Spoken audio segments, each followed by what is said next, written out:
African governments are gearing up for what is to come following the 90-day pause on most U.S.-funded foreign aid as they worry about the potential effects. In Kenya, for instance, Health Cabinet Secretary Deborah Baresa said Wednesday in Nairobi that as her country navigates complex challenges, ensuring continuation of essential health services, especially with programs related to HIV, AIDS, and tuberculosis, is essential. For more than 40 years, we've been able to depend on partners.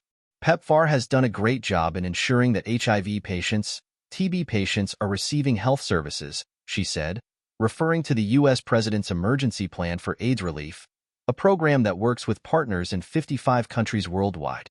With more than 3.7 million being on HIV medication in Kenya, I believe it's critical for us to think of sustainable solutions and alternative forms of funding, Baresa said. While the freeze has been modified to allow waivers for life-saving humanitarian assistance, including core life-saving medicine, which may apply to health programs such as PEPFAR, many countries are working to assess the implications of what may amount to an end of U.S. foreign aid. U.S. Secretary of State Marco Rubio said the waiver is clear.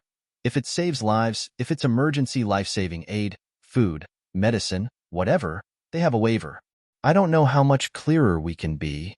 South Africa, with 7.8 million people with HIV, has been one of the biggest beneficiaries of the PEPFAR program the past 2 decades. Its health minister, Aaron Motsoaledi, told reporters last week in Johannesburg that the country was taken by surprise by the pause in aid and that officials are still trying to decipher the full meaning. This week, Motsoaledi met with U.S. Embassy officials to discuss bilateral health cooperation and the new U.S. policies on assistance. The two sides promised to keep the communications channels open as they discuss life-saving health partnerships, according to a joint statement after the meeting. Asanda Ngosheng, a South African political analyst, said countries will be affected one way or the other because many public health systems exist only because of the PEPFAR program.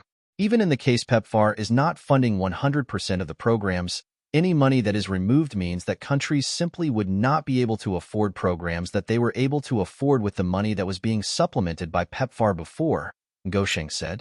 Programs not related to health are also affected. In Senegal, for example, an infrastructure and development project financed by the Millennium Challenge Corporation, an initiative that was started by Republican U.S. President George W. Bush, could lose funding. The $550 million power project being implemented by Millennium Challenge Account Senegal was designed to improve the country's transmission network and increase electricity access in rural areas and to those on the outskirts of cities in the south and central regions. Mamadou Thier, a journalist and chair of the media watchdog CORD, told VOA, "The financing coming from the U.S. for this second phase will impact about 12 million people."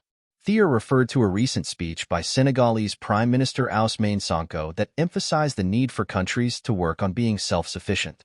It's high time for Africans and other people to depend on themselves and not from Western aid because this is what can be the drawbacks, Thier said.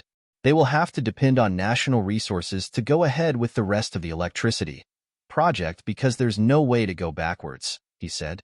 In Nigeria, a country that received about $1 billion in U.S. foreign aid last year, officials this week launched a committee with members from finance, health, and environmental ministries to develop an alternative for some U.S.-funded programs.